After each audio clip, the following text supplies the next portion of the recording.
Hello guys, welcome back to my channel. അപ്പോൾ എല്ലാവർക്കും സുഖം തന്നെയാണെന്ന് വിശ്വസിക്കുന്നു. അപ്പോൾ നമുക്കിവിടെ സുഖം തന്നെയാട്ടോ. പിന്നെ അച്ചു ഇന്ന് സ്കൂളിലൊക്കെ പോയേട്ടോ. രാവിലെ വരെ ഇവിടെ ഭയങ്കര മഴയായിരുന്നു കേട്ടോ. രാവിലെ തണുപ്പും മഴയായതുകൊണ്ട് എഴുന്നേക്കാനേ തോന്നിയില്ല. പിന്നെ സ്കൂളിൽ പോണ കാര്യം ഓർത്തപ്പോൾ അങ്ങ് എഴുന്നേറ്റു. അപ്പോൾ എല്ലാവരും സ്കൂളിലൊക്കെ പോയോ? ചെറുതായിട്ട് വെയിലൊക്കെ കാണുന്നുണ്ട്. ഇനി മഴയ്ക്കാണോ എന്നറിയില്ല. പിന്നെന്താ വിശേഷം?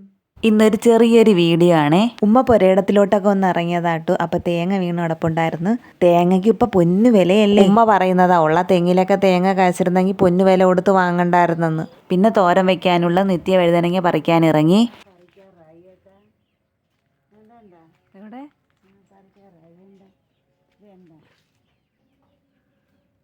കൂടെ ആവണോ അതേ ഇങ്ങനെ പറിച്ചാൽ മതിയാന്ന് നമുക്കറിയില്ല. ആദ്യമായിട്ട് ഉള്ളതുകൊണ്ട് നമ്മൾ ആദ്യമായിട്ടാണ് കഴിക്കണേ കേട്ടോ. പല സൈസ് വലുപ്പത്തിലുള്ളതുണ്ട്. പറിക്കുന്നതിന് മുമ്പ് ചെറുതായിട്ടൊരു വീഡിയോ ഒക്കെ ആവാം. ചെറിയൊരു പന്തലാണ്. പന്തലെന്നൊന്നും പറയാൻ പറ്റില്ല. ജസ്റ്റ് 1-2 കയർ കെട്ടിയിട്ടുണ്ട്, അത്രേ ഉള്ളൂ. പറിക്കാറായില്ലേ? പറിക്കാറായതല്ല, പറിക്കാനല്ലേ. അപ്പം നമുക്കിതെല്ലാം പറിച്ചെടുത്തിട്ട് കണ്ടാലോ. പല സൈസ് വലുപ്പത്തിലുള്ളതുണ്ട്. അപ്പം ഉള്ളതെല്ലാം പറിച്ചെടുക്കാം. ഇത് എവിടെ നിന്ന് കൊണ്ട് നട്ടത്? കിട്ടിയത് അവിടെ തൈകളൊക്കെ വിതരണം ചെയ്ത്. അപ്പോൾ നമ്മൾ അതിൽ നിന്ന് നമ്മളും പോയി മേടിച്ചു. ഹൈബ്രിഡ് ആണല്ലേ? ഹൈബ്രിഡ് ആദ്യമായിട്ടാണ് രുചി ഉണ്ടാന്ന് നോക്കണതേ. ദാണ്ട് ഇവിടെ വന്നിരിക്കുന്നു.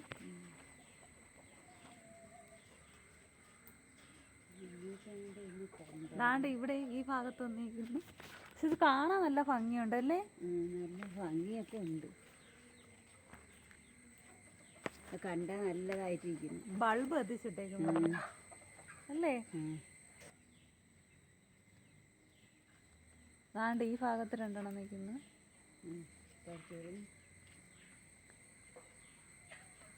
ചെറുതും വലുതും കൂടെ അതുപോലെ ഒരു തോരത്തിനുണ്ട്. അപ്പുറത്തെ സൈഡിലും കൂടെ ഇല്ലേ? അതിലും കൂടെ നോക്കിയിട്ട് നമുക്ക്. അപ്പുറത്തെ സൈഡിൽ നിപ്പുണ്ട്. അതിൽ ഇതുപോലെ ഇല്ല. കിട്ടണതൊക്കെ പറിച്ചെടുക്കാം. അതുമാത്രമല്ല, ഇടയ്ക്കിടയ്ക്ക് മഴക്കോളും വരുന്നുണ്ടേ. നമുക്ക് എത്ര കിട്ടി. നിക്കണത് ഉണ്ടായത് മുറ്റിപ്പോയെന്നേ അറിയോളല്ലേ? അപ്പൊ ഞാനും വിചാരിച്ചത് മുറ്റിപ്പോയത് തന്നെയെന്ന് തോന്നുന്നു. പറിച്ച് എടുത്ത് അരിഞ്ഞു നോക്കിയപ്പം പിഞ്ച്. അപ്പൊ ഇത് നല്ല സൈസ് വയ്ക്കുമായിരിക്കും. സൈസ് വയ്ക്കും. ഇത്തിരി കൂടെയൊക്കെ ആവും. അതാണ് ഇതിങ്ങനെ അരിയുമ്പോൾ മനസ്സിലാവും. തോരൻ വയ്ക്കുമല്ലേ? തോരൻ വയ്ക്കും.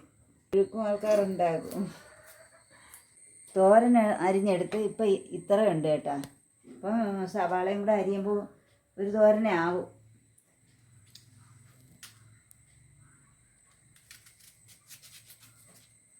ഈ കൈ കൊണ്ട് അരിയണതാണ് എളുപ്പം. എല്ലാവരും കട്ടിങ് ബോർഡ് എടുക്കും. മക്കളൊക്കെ അറിയുന്നേ കട്ടിങ് ബോർഡ് എടുക്കും. എനിക്ക് കൈ കൊണ്ട് അരിയണതാണ് എളുപ്പം. അപ്പം ഇനി നിത്യ വഴുതന കുക്ക് ചെയ്താലോ? ഒരു ചട്ടി അടുപ്പത്ത് വെച്ച് കടു താളിക്കുന്നുണ്ട്.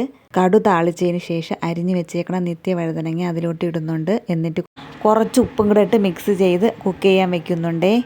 എന്നിട്ട് അരപ്പിനായിട്ട് ആവശ്യത്തിന് തേങ്ങ, മുളക്, വെളുത്തുള്ളി, കരിയേപ്പില, മഞ്ഞപ്പൊടി, ജീരകം ഇതെല്ലാം കൂടെ അരച്ചെടുക്കണം. എന്നിട്ട് പകുതി കുക്കായ വഴുതനയിലോട്ട് ഈ അരപ്പൊക്കെ ചേർക്കണം. വെന്ത് വന്നതിന് ശേഷം ഒരു മുട്ടയും കൂടെ പൊട്ടിച്ച് വീഴ്ത്തി ചിക്കി ഇറക്കണം. അങ്ങനെ നിത്യ വഴുതനങ്ങ തോര റെഡിയായേ. പിന്നെ അത് ടേസ്റ്റ് നോക്കാമെന്ന് വെച്ചേ. ടേസ്റ്റ് നോക്കിയപ്പം കുമിളിൻ്റെ ചെറിയൊരു ടേസ്റ്റ് ഉണ്ടായിരുന്നു കേട്ടോ. സംഭവം കൊള്ളായിരുന്നു. അപ്പോൾ ആദ്യമായിട്ടാണ് കേട്ടോ ഇത് കഴിക്കുന്നത്. അപ്പം കൊള്ളായിരുന്നു. വീഡിയോ ആദ്യമായിട്ട് കാണുന്നവരുണ്ടെങ്കിൽ ലൈക്ക് ചെയ്യാനും സബ് ചെയ്യാനും മറക്കില്ല കേട്ടോ. അപ്പോൾ ഇനി അടുത്ത വീഡിയോ കാണാം. ടാറ്റാ.